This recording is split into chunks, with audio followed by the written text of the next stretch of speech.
¿qué tal, queridos estudiantes? Sean todos muy bienvenidos a más una clase de lengua española. Yo soy la maestra Yanara Camussa y estaré aquí con vosotros, os ayudando a aprender el español. Hoy, clase 7, revisão e avaliação.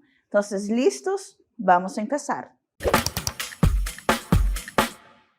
Hola, mis queridos alumnos, sean bienvenidos a nuestra clase, empezando la clase con el alfabeto español. Entonces, ya sabemos que para aprender una lengua es necesario estudiar el alfabeto, porque é muito importante estudar o alfabeto e conhecer os sons, os sonidos básicos da língua. Então, o alfabeto espanhol se chama abecedário ou alfabeto, muito parecido com o português. Consta de 27 letras, sendo 22 consonantes e 5 vocales, assim como a língua portuguesa, com exceção de uma letrinha que nós vamos revisar daqui a pouquinho. Então, o nome de las letras del alfabeto español es siempre femenino. Decimos el artículo la antes de las letras. Então, toda vez que nós formos falar das letras do alfabeto espanhol, nós vamos utilizar o artigo feminino la, porque elas são sempre femininas. Então, seria la letra A. Então, la A. E vamos conhecer agora el sonido de las letras. Vamos. Bienvenidos a la fonética del alfabeto español. La A, la B, B, la C, C, la D, D, la E, la F, F, la G, G, la H, H, la I, la J, J, la K, K, la L, L, la M, M, la N, N, la ñ, ñ, la O, la P, P, la Q, Q, la R, R, la S, S, la T, T, la U, la V, V, la W, W, la X, X, la Y, Y, la Z, Z. Então, aqui vocês puderam escutar o sonido das letras. Então, escutar um pouco mais pausadamente o som de cada letra que compõe o alfabeto espanhol. Vocês já devem ter percebido algumas particularidades. Vamos visualizar todas as letras de uma forma geral. Então, aqui nós vamos ter el abecedário. Então, são quantas letras? 27, né? Então, temos algumas particularidades que vocês podem perceber e que nós vamos pontuar aqui nesse momento, sendo letra A sempre aberta, lembrem-se disso. Temos la B, esse daqui é o nome dessas letras que vocês acabaram de escutar. Então, no momento de deletrear, que nós vamos acabar daqui a pouquinho ver, essa é a forma, né, que vocês deverão escrever, a grafia dessas letras. Então, la C, la D, la E. Lembrando que la E em espanhol é sempre cerrada, uma letra sempre fechada, ao contrário do nosso português que tem E e E, né? No espanhol nós só temos lá E, fechado, som fechado. La F, la G, lembrando que o G do espanhol, ele se aproxima um pouquinho ao som do nosso R, né? Então, G, Ra, por exemplo, rato, G, é um som aproximado. Temos la H, que é uma letra que não possui som, Por exemplo, hotel, a gente fala como se fosse o O, mas temos la H aí, ela não possui som, uma letra muda. La I, la J, com um sonido muito aproximado do G, lembrando que o G vai ter esse som com E e com I, enquanto la J é com todas as vogais. Temos la K, la L, la M, la N e a letrinha especial do espanhol, que é la ñ, é o que diferencia o alfabeto espanhol para o alfabeto português, la ñ. Temos la O, assim como a vogal E sempre fechada, la P, la Q, la R. Lembrando que o R vibra, né? La R. La S, la T, la U, la V. Não se esqueçam que la V possui o som de B, é o mesmo sentido. Eu não falo UV, eu falo UB. Temos la W, la X, la Y e la Z. Sendo la Z uma letra muito sutil. Então, essa é são as letras do nosso abecedário, do abecedário espanhol. E aí, quando que eu posso utilizar a grafia dessas letras? Quando eu vou deletrear. E que seria deletrear? Deletrear é dizer o nome de cada uma das letras que constituem uma palavra. Em português seria soletrar. Então, deletrear. É quando nós temos uma palavra, por exemplo, vida, e aí eu tenho que falar cada letra que compõe essa palavra. Então, eu tenho la V, que é o V, la I, la D e la A, vida. Palavra ceviche, C, E, la V, la I, la Che e la E. Então, balcão, que é aquela varanda, né? La B, la A, la L, la C, la O com tilde, que é o acento, né? E la N, que vai formar aí a palavra balcão. Então, isso quer dizer deletrear. Por exemplo, estudar, E, S, T, U, D, I, A e por fim la R. E aí temos zanahoria com Z, A, N, A, H, O, R, I e A, tá bom? Então aqui nós temos como deletrear, então como soletrar. Então a gente vai utilizar o nome dessas letras, tá bom? Essa foi uma breve revisão do nosso alfabeto. Lembrando que são 27 letras e cada som é especial e alguns muito parecidos com o português. E aí vamos seguir para as profissões. Em espanhol, uma profissão é um empleo ou dedicação que levamos a cabo a cambio de uma remuneração econômica e para o qual nos hemos capacitado ou preparado através da aquisição de conhecimentos especializados. Então, quando falamos de uma profissão, é aquele trabalho que nós vamos exercer a partir de um estudo, de uma especialização, de conhecimentos técnicos. Em contrapartida, temos um ofício que pode ser exercido por qualquer pessoa que se tome o tempo de aprender o método ou a técnica necessária para levá-lo a cabo através da experiência direta.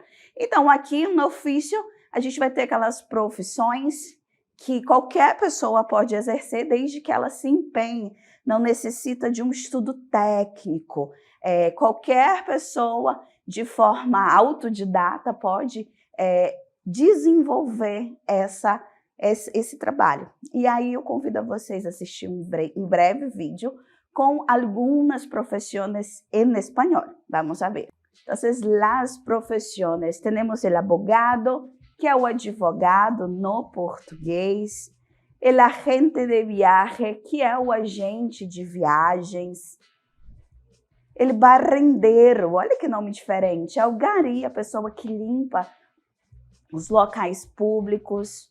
El bombeiro, muito parecido com o português, o bombeiro, né?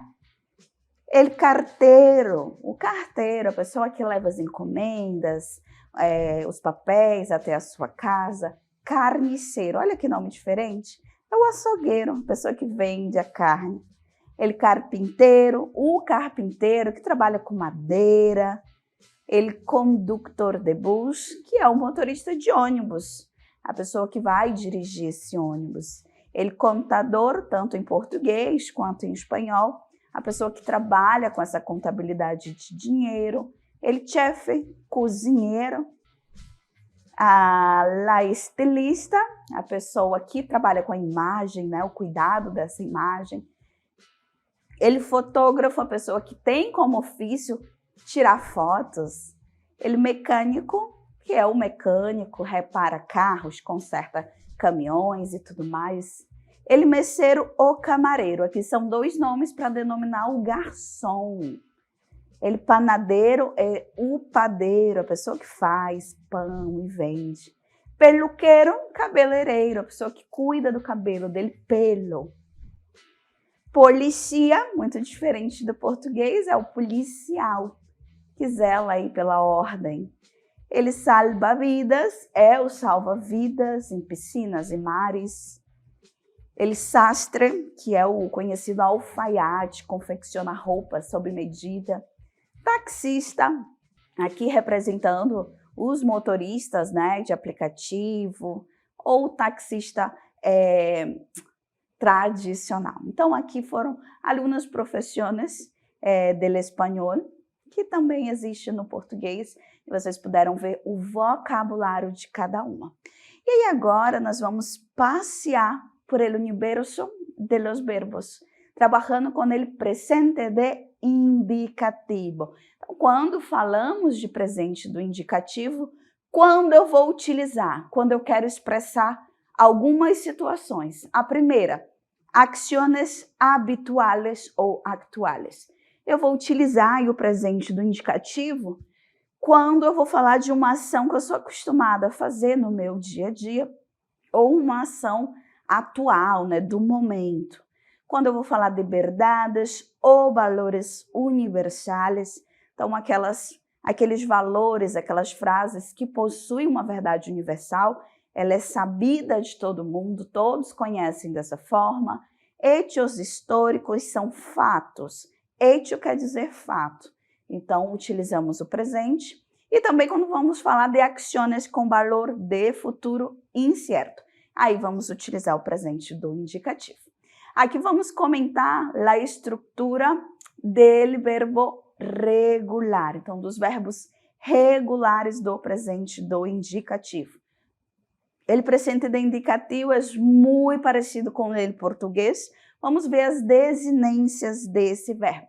Então, o presente do indicativo, ele tem uma similaridade muito grande no momento de conjugar com a língua portuguesa. Observem as desinências, né?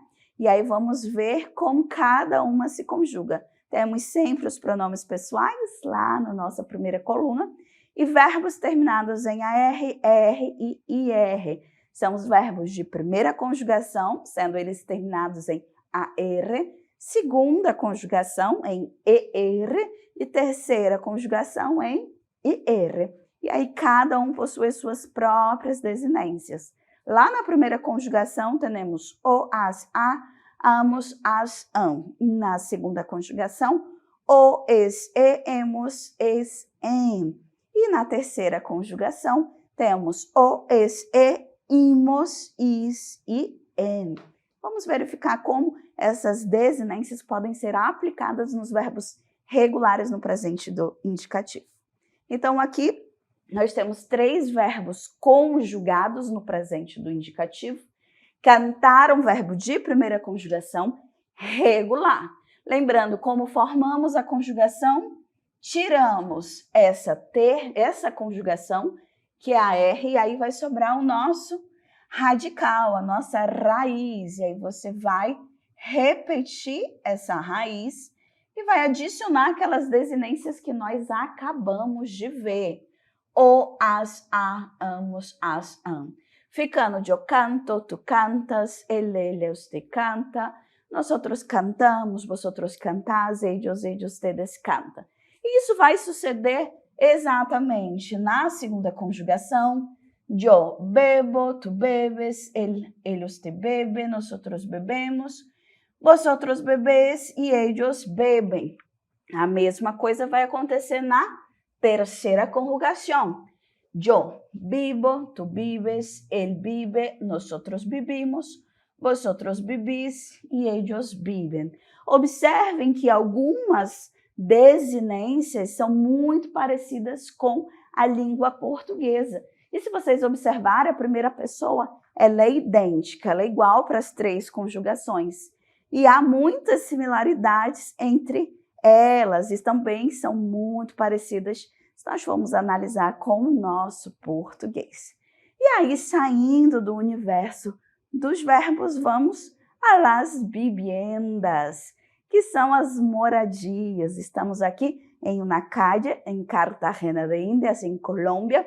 E por que há casas de distintos modelos? Em todas as cidades, a população está dividida por classes sociais. E as viviendas estão sometidas segundo o poder destas classes. Por este motivo, podemos encontrar casas increíbles com elementos decorativos e arquitetura impressionantes, pero a la vez outras viviendas mostram o pouco poder aquisitivo de seus proprietários. Então, as casas vai refletir o poder aquisitivo de cada pessoa, de cada indivíduo. E aí eu apresento a vocês as diversas casas que nós podemos encontrar culturalmente por diversos países. Vamos ver um pequeno vídeo.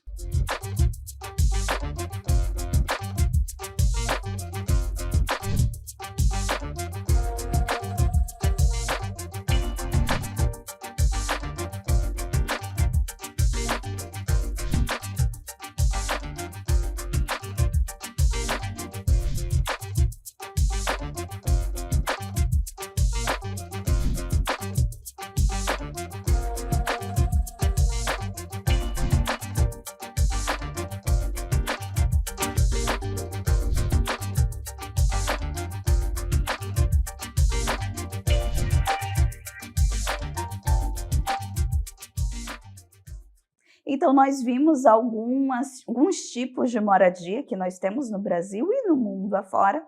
E aí vamos ver um pouquinho das partes de uma casa. Então, uma casa se divide em diversas partes. Algumas têm mais, outras menos, mas há partes que são imprescindíveis. Sem ele, uma casa não pode funcionar.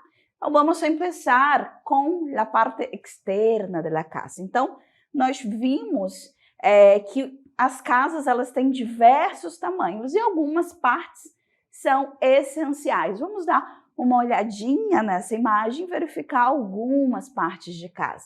Temos o recibidor, que é o hall de entrada de uma casa. Temos o salão, a sala de estar.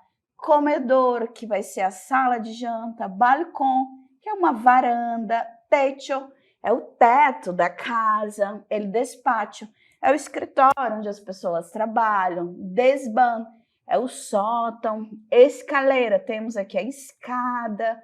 Dormitório ou habitação, 2 nomes para a gente falar do quarto onde a gente dorme.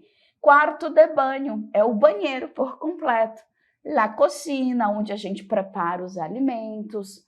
La terraça, que é o terraço. Garage, onde guardamos os carros. Jardim, aqui com as flores. E el pátio, que vai ser aí o quintal de uma casa. Então, muitas partes compõem uma casa só. E aí, algumas possuem mais e outras possuem menos. Vai depender aí de cada estrutura. E aí, finalizamos nesse momento a nossa aula de número 7 e nos vemos em outro momento. Hasta a próxima classe.